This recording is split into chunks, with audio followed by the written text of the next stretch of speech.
खामोश रात की चादर थले मेरा दिल पे तुम्हें याद करने लगा है।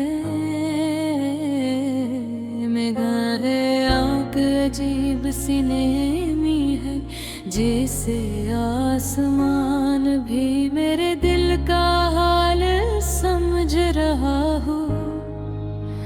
मैं तन्हा बैठा हूँ और सोच रहा हूँ कि मोहब्बत आखिर क्यों इंसान के नसीब में इतना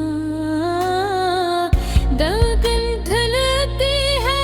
कभी तुम मेरी जिंदगी की सबसे रोशन हकीकत थे, हर सब वो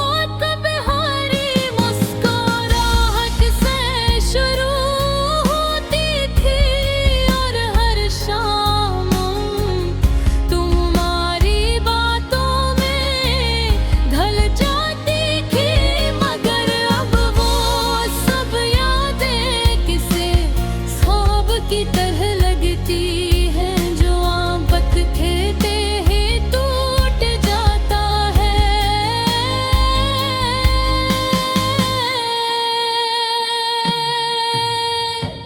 मैंने तुम्हारे साथ कितने ख्वाब सजाए था, हर ख्वाब में एक छोटा सा जहां था, जहां सिर्फ हम थे।